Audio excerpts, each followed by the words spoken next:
Have you ever sat back and watched what a few other people may be doing, the extreme success they're enjoying, and at just about the same time feel that maybe success was just slipping through your fingers? Why does that happen? How does a guy like me, no formal education, no business experience, earn millions of dollars, build a business that operates all over the world? I don't have any special talent and ability. I've just got some phenomenal information that I've gathered over the past 52 years.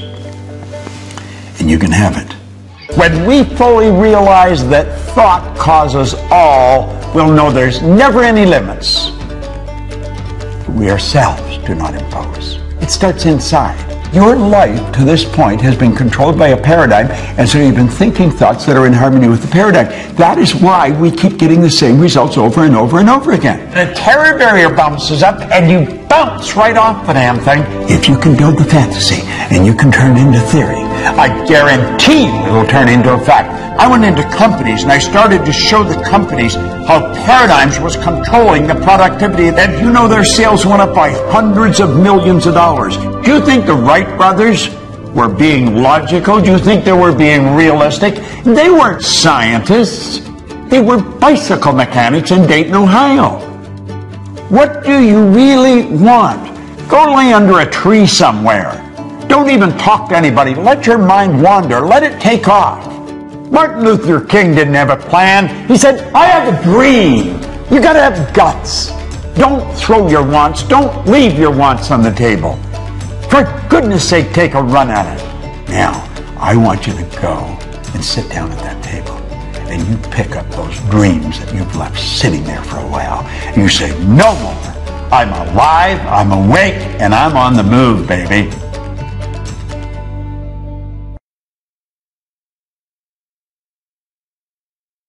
Hello there and welcome. I'm Bob Proctor from the Proctor Gallagher Institute, and I've got some information that I think you're going to enjoy. I'm going to share a bit of a personal story with you and then reveal something that I've discovered that could change your life just like that. Have you ever sat back and watched what a few other people may be doing, the extreme success they're enjoying, and at just about the same time feel that maybe success was just slipping through your fingers? If you feel that your success has been slipping through your fingers in your relationships with loved ones, maybe your own children, maybe your business associates, or if you feel success has been slipping through your fingers insofar as your business, with your income, if you feel success of any kind has been slipping through your fingers in an area, maybe in sports or some area that I have not mentioned, I want you to go immediately. Don't put it off. Don't think you have something else to do. Do it right now. Sit down and take a pen and a pad and focus on that area that you want to change. And I guarantee you, if you can isolate what you want, I can show you how to get it. It's so easy to read in the paper, you see on TV. Well, it could be a personality, but it might be a relative or a person down the street, or maybe somebody you went to school with that you really didn't think was that bright, but they're enjoying tremendous success. And you just seem to be getting the same results all the time. Well, I discovered something. It took 9 years of intense research on my own personal part. But when I discovered it, I thought I had the keys to the kingdom. And all I wanted to do was share it with other people. So I'm going to ask you to open your mind a little and really become super honest with yourself. And I believe if you do, I'm going to show you how to get results that stick. Now, this isn't a game we're playing. This is a life that we're living. Many, many years ago, when I was a very young man, a man that became probably the best friend I'll ever have gave me this book. Now, this particular copy I've been reading for the past 52 years. It's Napoleon Hill's book, Think and Grow Rich. Now, it's fairly obvious.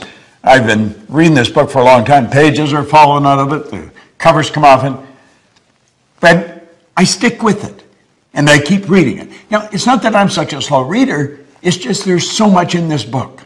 And I have found that regardless of what level of success I may enjoy, I can always find how to raise the bar through studying some of Napoleon Hill's material. Now, let me go back to the time I was a little kid. And this is the part I think probably that you'll be able to relate to. I did things I didn't want to do, and yet I was doing them anyway. And I'd get caught, and the teacher would say, "Why did you do that?" I said, "Well, I don't know." "Well, what do you mean you don't know? You know better." "I know." "Why'd you do it?" "I don't know." And to be quite honest with you, I don't know, or I didn't. And I go home and my mother would go through the same deal when I did something. "Why did you do that?" "I don't know." "What do you mean you don't know? You know better." "I know." "Well, why'd you do it?" "I don't know." I remember I was in the Navy and commanding officers say, "Proctor, yes, sir. Why did you do that?" "I don't know, sir." "You know better than that." "I know." "Why'd you do it?" "I don't know."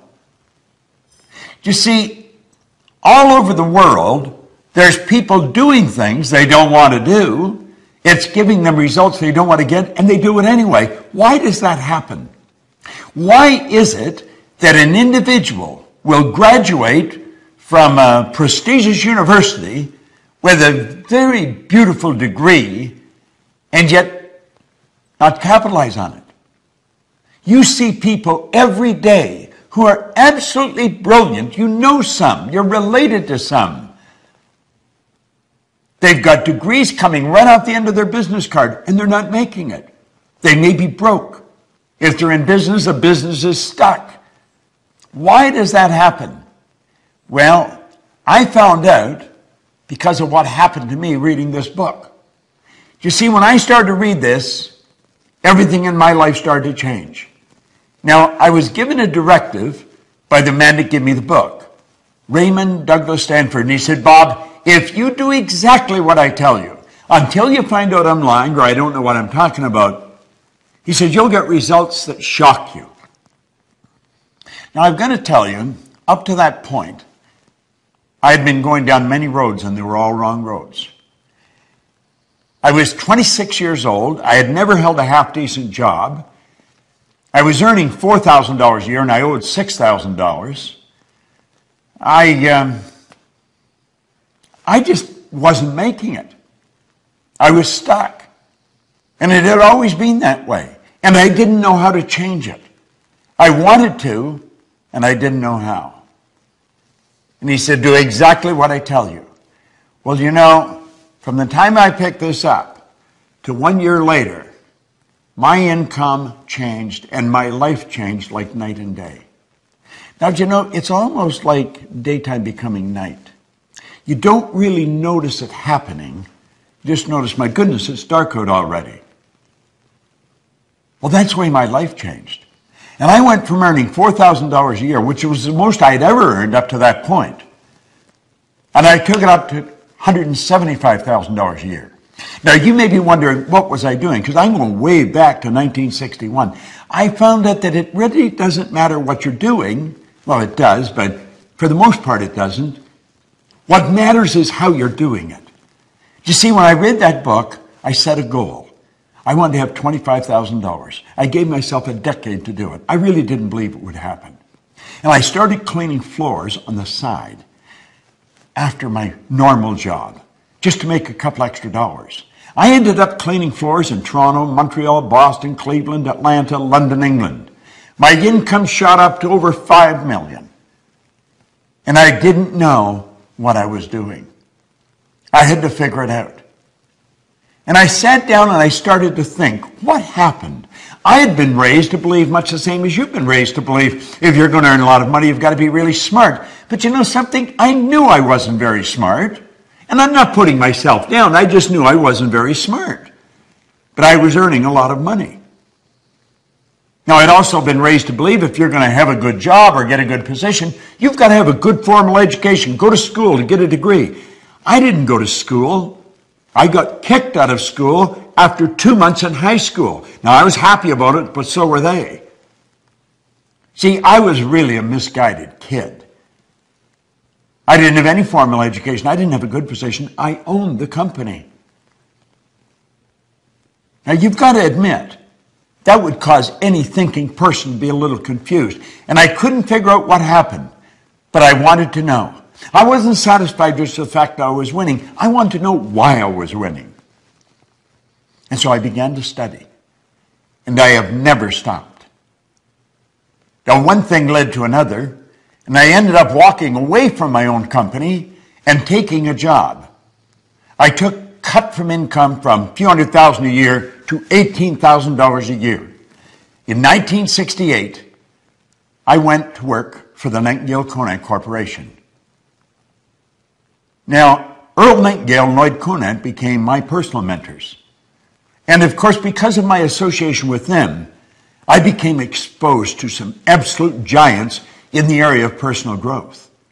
Now, this is a way back when personal growth as an industry was really just beginning to start. I was selling records when I got into this business, long playing records. But I never stopped studying, and one thing led to the other, and I finally got the dots to connect. And when I got it connect, it was so obvious I was missing it. I want you to let your head represent your mind. Now, first of all, nobody's ever seen the mind. Mind is activity. Mind is not a thing. Your brain is not your mind. Your brain is an electronic switching station that alters the vibration you're in. And the vibration you're in dictates what you attract, but that's another subject. I want you to let the top half of your head represent the conscious mind, the bottom half represent the subconscious mind. Now, it's the conscious mind that school focuses on. That's where we gather all the information. If I could show you a graphic, you would see the conscious mind loaded with books, and the subconscious mind has a paradigm locked up in it. Now think of that for a moment. Do you know that your paradigm controls your vibration, it controls what you attract, and it also controls what you do? It literally controls your behavior. If you look outside at your results are nothing but the manifestation of your paradigm. And when you go to change your paradigm, which is something you must do if you want to change results, I'm going to tell you, you're in for the battle of your life. Paradigms do not want to be changed. There's an old saying, I've heard it many times over the years, habits die hard. So you have to ask yourself, what is a paradigm? A paradigm is a multitude of habits. They're ideas that are fixed in your subconscious mind, and when all brought together, they're called paradigms. So the paradigm is like a cybernetic mechanism. It's a control system in your subconscious mind. And the wisest among us sometimes do not understand that. So they don't understand how to change it. You see, unfortunately, school doesn't teach this to us. If you're having trouble in school, they tell you study some more. And so you pile some more information. But that doesn't change the behavior. If the teachers, if the parents only understood the report card is a reflection of the paradigm, not a reflection of the information that that student has gathered. If the sales manager only understood that the sales sheet is a reflection of the salesperson's paradigm, not what they know about selling. You see, people will study selling. They'll study practice and presentations. They study overcoming objections, and they study closing. And they get it right down to a science. But when they get in front of a prospect, the paradigm takes over. Well, you see, when I learned this, I thought I had made a breakthrough, and I had. But it was much bigger than I thought. I went into companies and I started to show the companies how paradigms was controlling the productivity in that company regardless of the size. And one of the first large contracts I had was with the Prudential of America. And almost simultaneously with the Metropolitan Life Insurance Company. They are the two largest insurance companies in the world. And I was showing the agents how to change paradigms. And you know, their sales went up by hundreds of millions of dollars. And I'm not exaggerating. This is all documented. I'm not making up some funny story. This is on the books of the Prudential of America. One retired VP said he thought that Proctor raised the sales by $1 billion. Now, I worked all throughout the company. I've worked with companies all over the world, showing the employees how to alter the paradigm. See, employees are the most important thing to a company. Now, companies don't always seem to recognize that. They spend a lot of money on systems, on buildings, and brick and mortar, and on things. The next time you go into a hotel, think of this. If we took all the staff out of a hotel, from the chambermaid to the general manager, you wouldn't have a hotel any longer. You just have a brick and mortar edifice, a building full of stuff. You see, the hotel is the people. I was recently staying in the Ritz-Carlton Hotel. If you ask an employee where something is, they don't tell you, they show you. They have a motto. We are ladies and gentlemen serving ladies and gentlemen. Well, I want you to stop and really think of your results. And then ask yourself, do I know how to get better results? Oh, you do. I'm talking about from relationships to selling to building your business. If you feel, and without any formal education, without any real business experience, I built a pretty successful company. And I have been building successful companies and helping companies change, build bigger companies for 46 years now.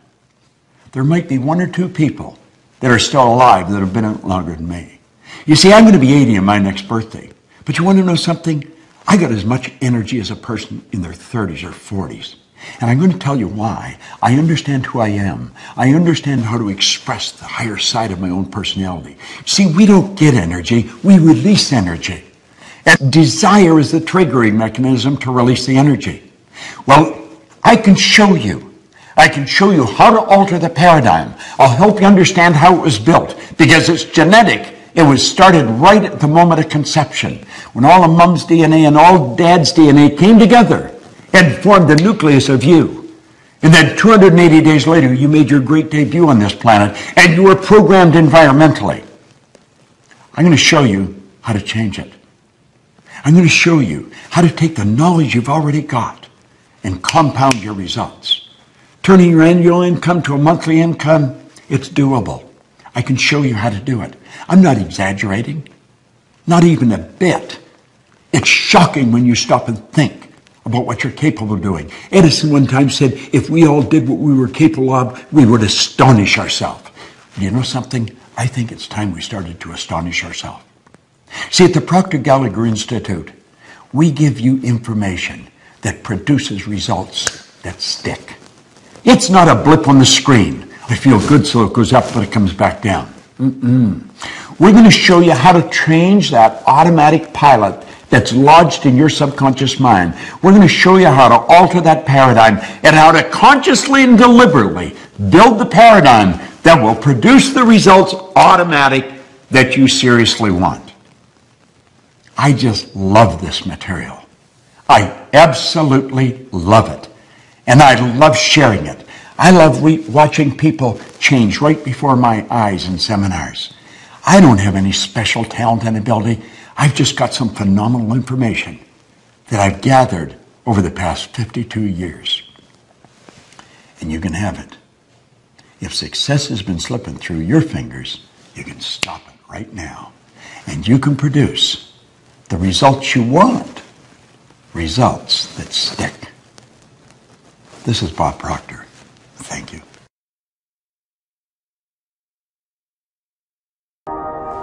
Hello there. We're back together, and you're going to love this. Now, I'm betting that you really liked paradigms. I remember when I first discovered that, I thought I was the only one that knew it. It's such a neat idea. Now we understand why we're not doing what we already know how to do. Now let me ask you something really important. Are you, or maybe a loved one, a family member, somebody that you're very close with, leaving your dreams on the table? Insofar as your money is concerned, or maybe the travel you'd like to do, or relationships that you want to develop, or the health that you really, really, truly want to enjoy, or maybe even your love affair. You're missing it. The dream has escaped you.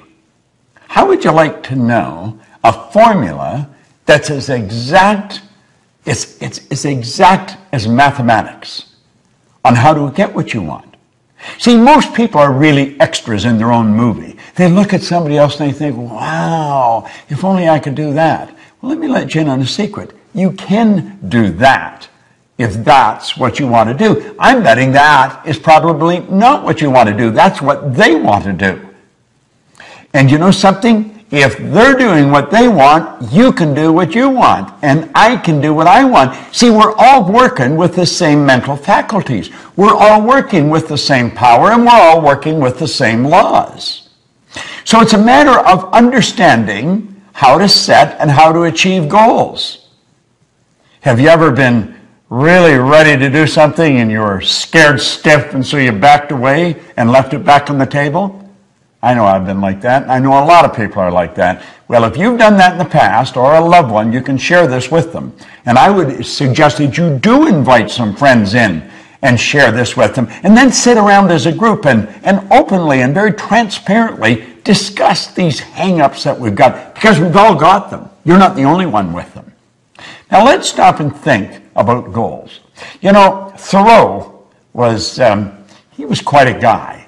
He said, if a person will advance confidently in the direction of their dream and just endeavor, in other words, you only have to give it your best shot, endeavor to live the life that you've imagined. Do you know what's going to happen? He said you'll meet with success unexpected in common hours. You'll be on your way downtown to do some shopping, and you'll think, I did it. I actually did it. I reached the goal. Do you know the beautiful part about working with goal setting and goal achieving with the right rules by law? That's exactly what happens. You reach the goal and you're motoring at such a speed and having so much fun, you get past it before you realize you've already done it. You're probably off to the next one. Do you know what it is? It's a habitual way to live a creative life that's fulfilling, that really leaves you inside like you've got something. Now, I refer to the system that we use in the Proctor Gallagher Institute. I refer to it as the ABC of goals. Now, you'd say, well, this looks pretty elementary. Well, I'm going to let you in on a secret. It is very elementary. It's just that most people never really learn it. Now, I'm going to talk about the A level of goals as doing things you already know how to do. I had a young guy come up to me one time in a seminar, and he asked me if I'd talk to him about his goal. And I said, sure, what's your goal? He said, I want to get a new car. I said, okay, what kind of a car do you want? He said, I want a new Pontiac. I said, I see. I said, what are you driving now? He said, a Pontiac. Well, you know, some little guard stuff to jump up in my mind. And I said, how old is your car? And he says, it's 4 years old. Well, I said, it's probably time you got another car anyway. You know, I said, how long have you had it? And he said, 4 years. So I said, now let me get this straight. You have known for 4 years how to get a new car. Yeah. Well, I said, then that wouldn't constitute a goal. Now that doesn't mean you don't get a new car and you don't get a new Pontiac. You can get a Cadillac if you want. You can get a Maserati if that's what you really want. And you should get a car. But you've known for 4 years how to get a car. You see, the beautiful part about goals and understanding it is goals are not to get. Goals is not, you don't set goals for acquisition. You set goals to grow. You set goals to reach inside and stretch and go where you've never been. You set goals to take you to a place you've never gone before. And you grow as a human being, and you know something, you never go back. So A-type goals, forget it. Now let me let you in on a little secret. I'll caution you. Probably all the people you mix with deal with A-type goals. Now why do I say that? Because we're attracted to people that are on the same frequency as us, that are in harmony with us. We talk about the same things, we like about the same things. So when you go for that new goal that's beyond the A-type goal, they're not going to support you. It's not that they don't love you. It's not that they don't want you to win. They don't want you to leave. That's right. They don't want you to leave, and you're going to leave. You're going to raise your consciousness, and you're just automatically going to attract a whole new world into your life. So where do we go if we don't do A-type goals? Well, you go to a B-type goal. Now, many of the people that really think they're shooters, they're really making it happen, they're going after B-type goals, and this really doesn't cut it. It really doesn't cut it. You know how I said in paradigms you got all this knowledge, but you're not using it? Well, that's true in the B-type goals too. See, the person that's after the B-type goal, they pay attention to what's going on in their life. They know how much money they've got in the bank. They know how much is coming in. And they're pretty accurate when they survey their world. I'm talking about their material world and their social world of, him and her and it and them, the people that they could go to for support. And they've got to have a plan. The plan has to be right on the money. Now, they think if this happened, and if that happened, and if she did this, and he did that, and if that money come in like I want it to come in, if all these things happened, then I could do that. And so reluctantly, we say, that's the goal. You'd say, well, is that really the right goal? No. Why not? Well, because you see, you already see how it's going to happen.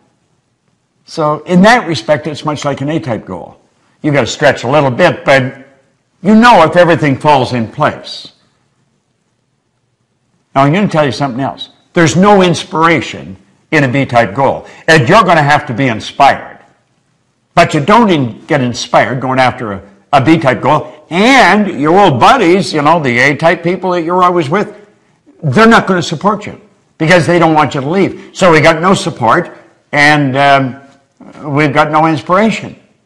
Now, what's the next? The next is a C-type goal. See, the C-type goal, that's what I really want.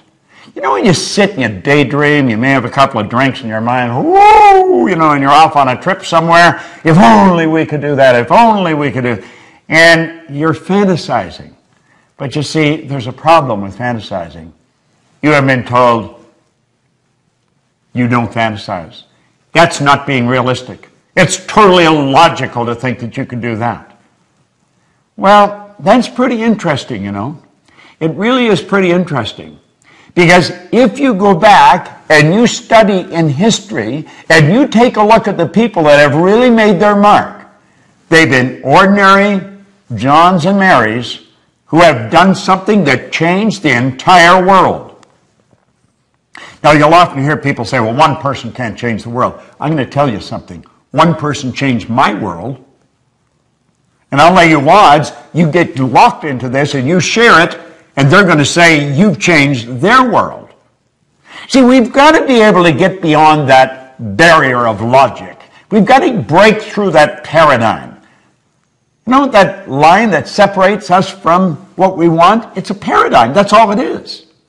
Do you think the Wright brothers were being logical? Do you think they were being realistic? They weren't scientists. They weren't aeronautical engineers. They were bicycle mechanics in Dayton, Ohio. But they were going to fly. Now, even their daddy was a bishop in a church. He told them they were going to burn in hell for even suggesting that they could fly. But and I know, they introduced us to the kingdom of flight.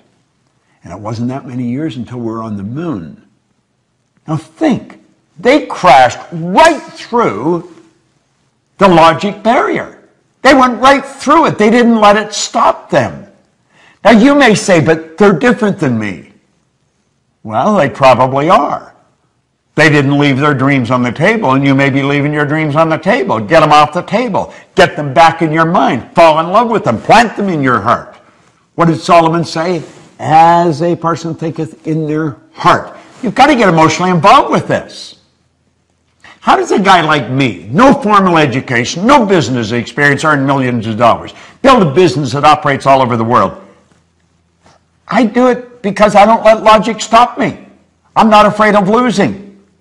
Now think, what do you really want? Go lay under a tree somewhere. Don't even talk to anybody. Let your mind wander. Let it take off. Go to the land of imagination. Think about it. Let your mind wander. Go right through the terror barrier that we call logic. I'm going to teach you something about the terror barrier later, but I want you to stop and think of what you want. I had the very good fortune of working with Sir Edmund Hillary. Now, you might not even know who he is, although he hasn't been gone very long. He is the guy that was the first person to stand on top of the world. He was the very first man to stand on the top of Mount Everest, along with Tenzing Norgay, his Sherpa guide. So you know the beautiful thing about them, this little side deal, neither one of them would say who got there first. Tenzing Norgay didn't say. Edmund Hillary didn't say. But they were the first, Hillary and his Sherpa guide. Now, Ed Hillary was a beekeeper from New Zealand. He was a beekeeper down in Auckland, New Zealand. Where did he get the idea that he could do something that has never been done before? People died. There's people encased in ice up there. They're never coming down. They tried to do this. They had been trying to do this for centuries. Just like the Wright brothers, there's people trying to fly for centuries. But you know the strange thing about it?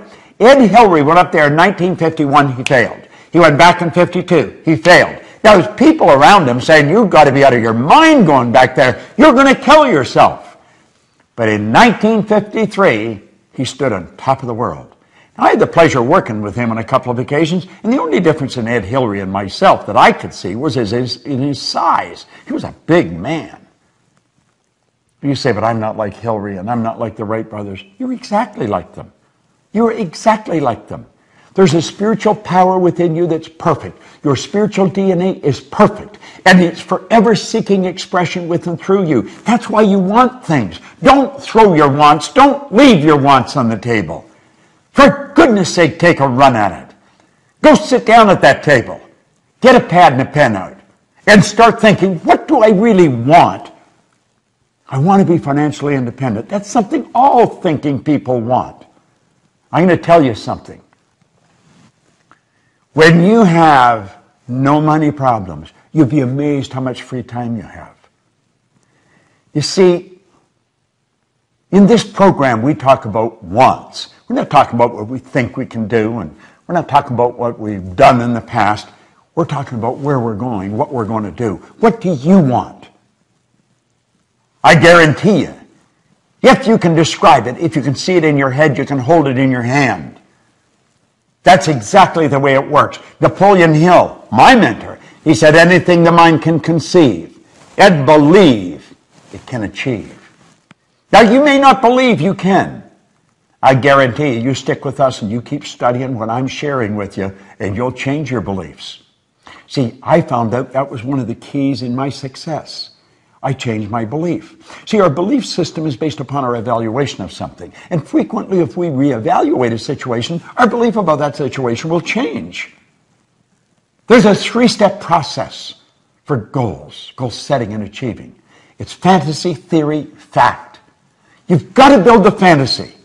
And it's okay to say that it's just a fantasy. That's where everything starts. That's where your clothes started. You probably have synthetic fibers on. You didn't always know how to do that. The building you're in, the air conditioning, the heating system, your cell phone, your computer. The fact that I can shoot this here and you can sit there and watch it. We weren't always able to do this. Somebody fantasized. And then they turned their fantasy into a theory. See, they went from using their imagination and they began to use their reasoning factor, and they started to add thoughts to it. And they started to bring it together. And they started to give it some serious thought. It's like Hillary said, I bet I can get to the top of that mountain. Everybody's saying they're crazy.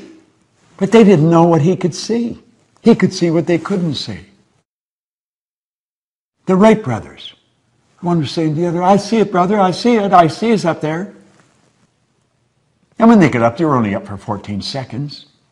And somebody said, yeah, but their first flight was only 14 seconds. And they said, we not only got up there, but we stayed up there for 14 seconds. See the difference in perception, in attitude? Don't listen to anybody else.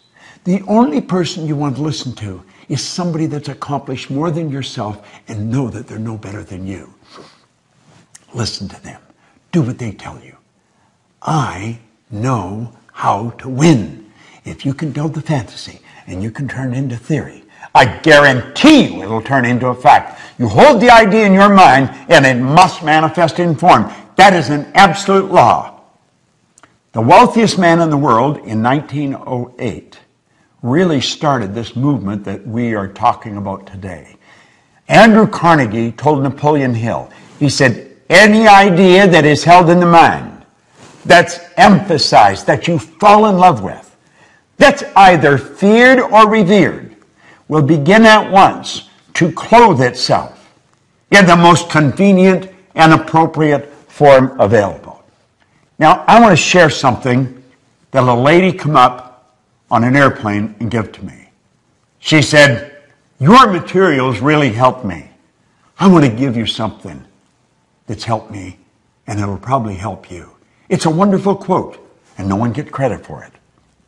Said, blessed are the humans who look for unseen things that are intuitive, but not yet accepted into the reality of life.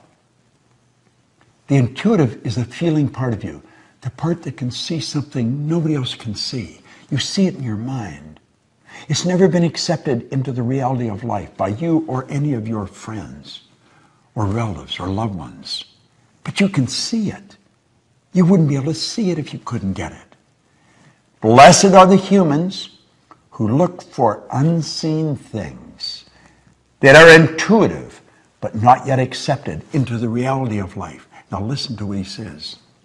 They will be rewarded with knowledge and wisdom and will become the forerunners of the newest sciences on the planet. Do you know something?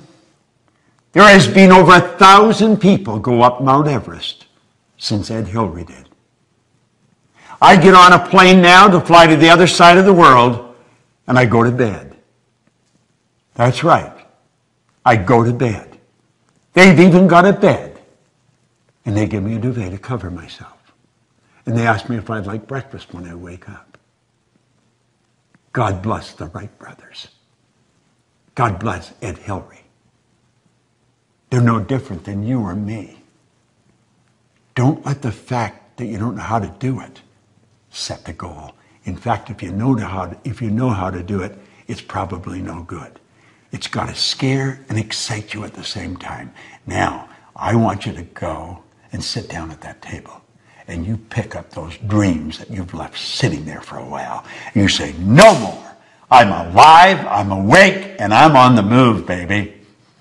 There may be no one that understands, but I understand. And you write out your goal in the present tense. I am so happy and grateful. Now that, and describe it. And I'm going to come back, and I'm going to share something with you that most people never know. I'm going to teach you about the terror barrier. And when you get that, along with the paradigms in this one, I'm going to tell you, baby, you got results that stick. Don't let it slip through your fingers. Don't leave it on the table. Claim it. It's yours. This is Bob Proctor. Thank you.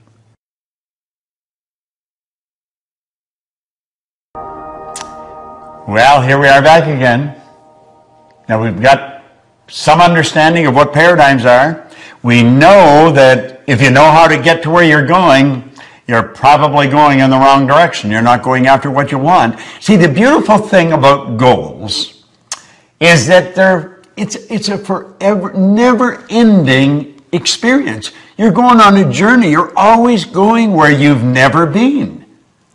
That's what life is about. Life is an exciting adventure. It should never be a bore. And it can be, but only if you follow the right rules. Now, I'm betting that you went and sat down again at the table and you picked up your dream and you've itemized it. I am so happy and grateful now that. Now that you've done that, there's a little internal war going to start going on. Because you see, the paradigm is there in your subconscious mind. It controls your vibration, therefore controls your actions. Now, there was a doctor, I'm going to digress for a moment, and I'm going to share something with you that I consider the most phenomenal idea that I have ever learned. I had been studying this material for a good 9 years, trying to figure out, why was I winning? I was winning, but I didn't know why. And you know something? Most people that are winning don't know why. Then I was what you call an unconscious competent. I was competent, but I didn't know why I was. I was winning, but I didn't know why. Therefore, I had something that was non-transferable. You're going to become a conscious competent, and you're going to know why you're winning, and therefore you can share it with your kids, your family, your friends. That's the beautiful part about this. Now, I have to take you back to the year 1934. Long time ago, you've got to admit. There was a doctor by the name of Truman Fleet in San Antonio, Texas. And he was actually appalled at the state of the healing arts. He said, we're not going about this. We're not doing this right. He said, we're treating the symptoms of disease. We're not treating disease at all. When you operate on the body or you're asking them, how do you feel? You're treating symptoms. You're not treating the cause of problems. Yet he said, everything originates in the mind. U.S. Anderson wrote one time, when we fully realize that thought causes all, we'll know there's never any limits. We ourselves do not impose. It starts inside. He said, we've got to heal the body, mind, and the soul. We've got to heal the whole person. And he said, nobody's ever seen the mind. Ever. The mind is not a thing. Now, most people, when they think of the mind, they actually think of the brain. You might be doing that right now. But that is not the mind. See, the brain is part of the body, a very important part of the body. In fact, that's where the electrical control system is set up for your entire being. This body is a magnificent machine. It's controlled by the mind that sets off the central control system we call a nervous system. Do you know that your nervous system, the electrical system in your body, would make the electrical system in a supercomputer look like a toy? Now, when I get into this, you may think, God, I'm never going to learn all that. You don't have to learn all that. I just want to lay some basics for you to help you understand what I'm going to tell you. And Fleet said, if we're going to help people, we've got to have a picture of the mind. So he said, this is a picture of the mind. Now, I think that's the greatest idea I've ever learned. That's called the stick person. And you'll see the big circle at the top has a line right through the center. On the top half of the line is the conscious mind. And on the bottom half is the subconscious mind. Now, the subconscious mind and the conscious mind working together express themselves through that small circle in the bottom that we call the body. The body is the instrument of the mind. Before the body does something, it has to happen in the mind. We're working from a higher to a lower potential. There's a power flowing to and through us that has no limits. The only limit placed on the power is the limit that's placed on the form through which it's flowing. It's something like electricity. Look at a light bulb for a moment. That is not electricity. That's the expression of electricity. See, the only limit placed on electricity is the limit that's placed on the form through which it's flowing, namely the transformer or the bulb. If you want more light, put in a bigger bulb. Well, if we want more action, plug in a bigger idea. Now, he said, this drawing represents the mind. The top half represents the conscious mind, the bottom half represents the subconscious mind, and the small circle represents the body. Now, I'm going to take the conscious mind off for a minute. Now you just have the subconscious. That is how you arrived on the scene. Your subconscious mind was wide open. Your subconscious mind has no ability to reject anything. Whatever you turn over to it, it will accept. You see, as a little baby, you arrive on the scene like that. That's how language is learned. That's how you pick up all the idiosyncrasies of the people around you. Now, there was genetic conditioning prior to you arriving on the scene. That's why you look so much like your relatives. But then you arrive, you learn the language of the people that surround you. If there's 4 or 5 languages spoken around you, you learn all 4 or 5 languages. There's many places in the world where babies learn 4 or 5 languages before they even go to kindergarten. But as you start to get towards time to go to school, the psychic barrier starts to come up, and the conscious faculties begin to develop. And that's when you start thinking for yourself. But you see, what to think has already been programmed. See that X in the subconscious mind with the puffy little cloud around it? That's the paradigm. And of course, that puts the body in an X-type vibration. Now there's a power flowing into your consciousness. It never stops. And as the power flows in, you build ideas. And what kind of ideas do you build? X-type ideas. Why? Because they're in harmony with the paradigm. If you start to think thoughts that are not in harmony with the paradigm, it causes quite a bit of discomfort. Now think. If you've never jumped out of a plane, go up in a plane and contemplate jumping out of it. You'll start to feel very uncomfortable. You see, it's not an X idea. It's not an X idea. Now, it could be that you get involved with that, but not as long as you're thinking X-type ideas. Now, do you see, your life to this point has been controlled by a paradigm, and so you've been thinking thoughts that are in harmony with the paradigm. That is why we keep getting the same results over and over and over again. There's no secret to this. It's predictable. If you watch people, you'll watch how they move. There's habit patterns being expressed, behavioral patterns that's producing the same result. Now let's move this ahead. I call that state bondage. Now we're going to move ahead, and we're going to move into a state that I call reason. Remember I said that power flows in and you can make anything out of it you want? Well, there's a why idea floating out there. What is the why idea? The why idea may sell the house and move to another country. The why idea may quit the job, start your own business. The why idea may bet everything you've got on yourself and your ability to start and build a business. That why idea is one scary little sucker. But you know something? As long as you keep it in your conscious mind and just think about it, everything's cool. And you see, while your dream was on the table, everything was fine. It's something you looked at every now and then. You were capable of seeing it and thinking it, but you never really got emotionally involved with it. That's why it stayed on the table. The idea came to your mind off and on, but it slipped through your fingers. And that's what happens with most people. Success is slipping through their fingers. It lands and lays and stays on the table. What we want to do is turn that idea over to that power inside. Now, what happens when we do that? Well, let's stop and think of what I said. I said the X energy in the paradigm controls the vibration. Now, on a conscious level, vibration is referred to as feeling. You'll probably want to watch this maybe 4 or 5 times because it probably is foreign information. And as you watch it 4 or 5 times, you'll say, damn, that makes so much sense. And it really does, because it's the truth about what we're doing. Well, the X energy causes us to vibrate the way we're vibrating. And if somebody says, how do you feel? You'll say, pretty good. Well, I don't feel too good. What you're really saying is, I'm in a great vibration, or I'm not in a very good vibration. What happens when you're not in a very good vibration? You're emotionally involved in a negative idea. See, your subconscious is your emotional mind. Now, if you go to turn that why idea over to the subconscious mind, which is what you have to do if you're going to act on it, all hell breaks loose. Now look at this. When you do that, when you take the why idea and you turn it over, you're going to find that worry, fear, anxiety strike. Bang!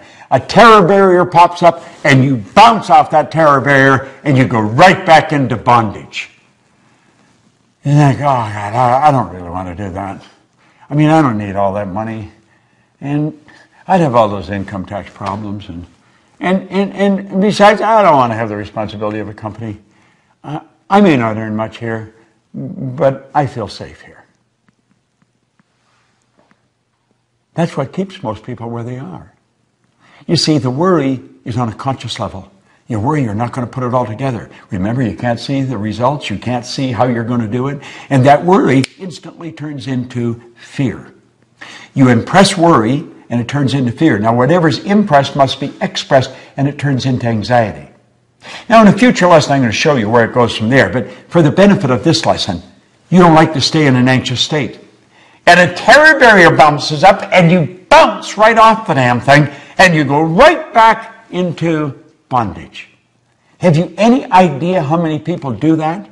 Have you any idea how many people are doing it today that are just about a 9-iron away from where you're sitting? Your friends, your relatives, people that are absolutely brilliant, and you'll look and you'll say, you could do that without any trouble. You're so smart. We think they can, but we can't. Do you want to know something? You're every bit as smart. All the knowledge there ever was or ever will be is locked up within you. Now think about what I'm saying. All science and all theology, the only two sources of reference we've got to go to, tell us that we've got deep reservoirs of talent and ability within us. We're spiritual beings, and our spiritual DNA is perfect. There's perfection within us, and Spirit's always seeking expansion and fuller expression. There's something in you that wants to express itself in a greater way. There's something in you that wants you to reach, that wants you to stretch, that wants you to get out and do something. But that terror barrier, boom, every time you think of doing it, it scares the daylights out of you. See, the XY energy doesn't mix. It's opposing energy. It sets up a foreign vibration, and it causes a very uncomfortable feeling. I want you to think of this for a moment. I want you to imagine that maybe we're at the end of the road. The two of us. We may be buddies, but we're at the end of the road. Now, you know when you get to the end of the road, if you're here for a long time, you could end up where your mind is as sharp as a tack, but the body just isn't cutting it. And they may have us tied in a wheelchair so we don't fall out, or in a crib bed, because there's no strength in the body. It's depleted, but our mind is sharp. And so all we got to do is sit there. Wouldn't it be a terrible thing to reflect back on all those dreams we left on the table? Wouldn't it be a terrible thing to sit there and say, I wonder what would have happened if we had moved there? I wonder what would have happened if I had built that company. I wonder what would have happened, but I can't go back. If only I could go back and do it again. If I had known just how short life really is. If only. Wouldn't it be much better to sit there and relive all the big moves we made? Even the big losses would be exhilarating to relive them. Wouldn't it be wonderful to go back and relive the dreams that we conquered? Oh my goodness, I think that would be great. Well, you see, you've got a choice. And you can go crashing right through that terror barrier. Joseph Campbell said, the cave we fear to enter holds the treasure that we seek. Now, you see, you've got it within you to just say, I'm going for it. See, on the other side of the terror barrier is freedom. And you know that's what we seek? If you go to Washington, D.C. in the United States of America and go visit the Korean Wall, in honor of all the Americans that lost their life in Korea, you will see carved into granite, freedom is not free. You don't have to know how to get there, and you don't have to have a plan. Martin Luther King didn't have a plan. He said, I have a dream. You see what I'm saying? You just have to know the first step of action that's necessary. That's all you have to know. You got to have guts. And you know something? The more understanding you have, the more guts you will have. When you go crashing through that terror barrier, the fear doesn't leave, the uncomfortable doesn't leave, but through the repetition of impressing the why idea over and over and over, it eventually leaves. And you build a new paradigm. And then you start the same journey over. But you're starting it from a different place. Where you started here, now you're starting up here. And you've got all the experience.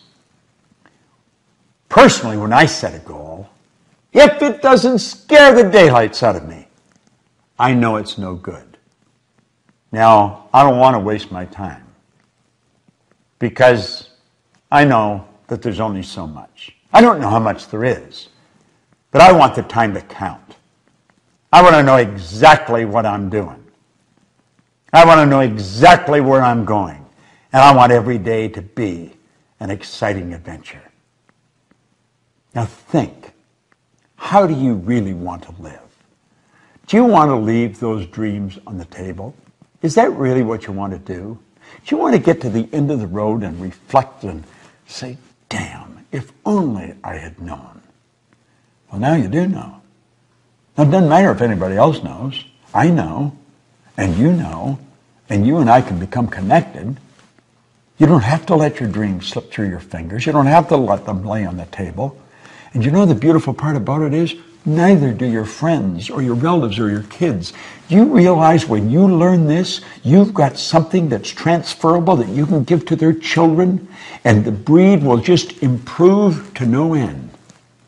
No one in my family ever went to school.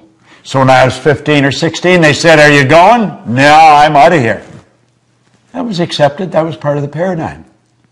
I started to study this material before any of my children were born. I didn't ask them if they were going to go. I just changed one question. Where are you going to go? Did you know something? They all went to school. Isn't that strange? It's so strange. Now you may wonder whether your friends and relatives and neighbors are going to accept you. Probably not at first. They'll think you're a little crazy. But Edison's relatives thought that. The Wright brothers thought that. Hillary's brothers and sisters thought that. I went to dinner with my sister and her husband, and my wife's sister, and Gina, and her husband, on my birthday here just 2 or 3 weeks ago. And my sister and we're very loving, but we're not really close. She's very busy running a business, and I am. My brother and I, he's in Southern California, I'm in Toronto. So although we stay in touch and, we love each other, we don't spend a lot of time together. We're very busy reaching our own goals. And Helen said, Al and I sat in Florida and we talked about you. And we talked about the change that's taken place in our family since you picked up Think and Grow Rich. And we realized none of us, our kids, no one would be living the life we're living if you hadn't gone for that goal, Bob. And she and Al had a plaque made and engraved, and they gave it to me for my 79th birthday. Said they were going to do it on my 80th, but they thought, no, we better do it now. I said, what do you think, I'm checking out?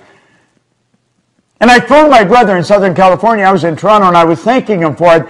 He said, yesterday was the 4th of July, Bob, and all the kids and all the grandkids and everybody was here. And I read them what was on the plaque that Helen was going to be giving you. And I told them none of them would be enjoying the life they were enjoying if you hadn't stepped out and bet on yourself. I felt so good. My sister said, my kids wouldn't be doing what they're doing. Her young daughter, Carolyn, came to seminars and she was just a little kid.